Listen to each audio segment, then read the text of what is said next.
ये कहानी है एक बाप बेटे की जो स्कूटर पर कहीं पर जा रहे होते हैं। तभी जो बाप होता है उसकी नजर पड़ती है रोड के साइड में कुछ लड़कों के ऊपर जो कि कीचड़ में कुछ ढूंढ रहे होते हैं। तो अपना स्कूटर वहां पर रोकते हैं और जाकर के उनसे पूछते हैं कि बेटे क्या ढूंढ रहे हो यहां पर। तो उनमें से एक बोलता है कि आपको दिख नहीं रहा है कि ये सामने सोने का फल है, हम उसको पाने की कोशिश कर रहे हैं। उसकी ये बात सुनते ही पिता का ध्यान जाता है उस सोने की फल की तरफ जो चमक रहा होता है। फिर उनके माइंड में कुछ इमेजिनेशंस बनने लग जाती हैं कि काश ये जो फल है ये मेरे बेटे के पास में आ जाए तो ना सिर्फ उसकी बल्कि मेरी भी जिंदगी बदल जाएगी। तो बिना सोचे समझे अपने बेटे को धक्का मार देते हैं उस कीचड़ में और बोलते हैं कि तुझे किसी भी कीमत पर वो फल लेकर के आना है। लेकिन बेटे को वो फल नहीं चाहिए होता है, उसके अपने कुछ और ही सपने होते हैं। वो बहुत कोशिश करता है अपने पिता को ये समझाने की कि मेरी खुशी इस फल में नहीं है, मेरी खुशी कहीं और है, मेरे सपने कुछ और है।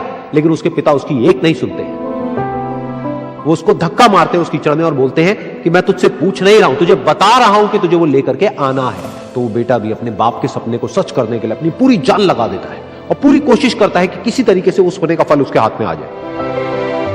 लेकिन जैसे जैसे वो हाथ पैर मारता है उस फल को पकड़ने के लिए वो और नीचे धंसने लग जाता है और फिर जाकर के उसको समझ आता है कि ये कीचड़ नहीं है, ये दलदल है।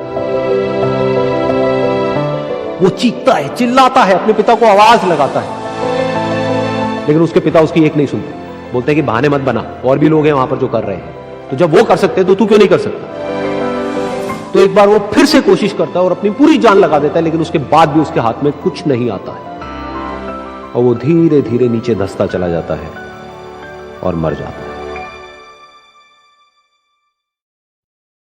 तब जाकर के उसके पिता को एहसास होता है कि उससे कितनी बड़ी गलती हो गई।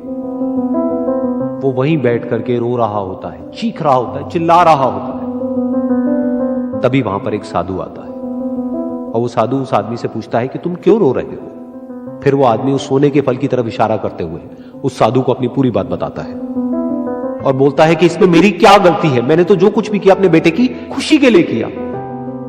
तो वो साधु उस फल को ध्यान से देखता है और उस आदमी को कहता है जिस सोने के फल की वजह से तुमने अपने बेटे को गवा दिया, कम से कम एक बार ध्यान से उसकी तरफ देखा तो होता कि वहां पर कोई फल है भी या नहीं।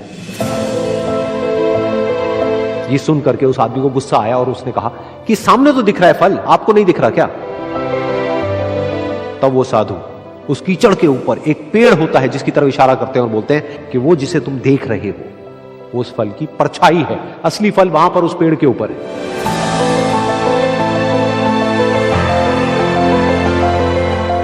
फिर वो साधु उस आदमी को बोला कि अपने बेटे को जबरदस्ती धक्का देने की बजाय और उसको बताने की बजाय कि तेरी खुशी किसमें है, अगर तुमने उससे पूछा होता कि बेटा तू बता तू क्या करना चाहता है और तेरी खुशी किसमें है, तो ना सिर्फ तुम्हारा बेटा जिंदा होता बल्कि हो सकता है कि उसके हाथ में वो असली सोने का फल भी होता।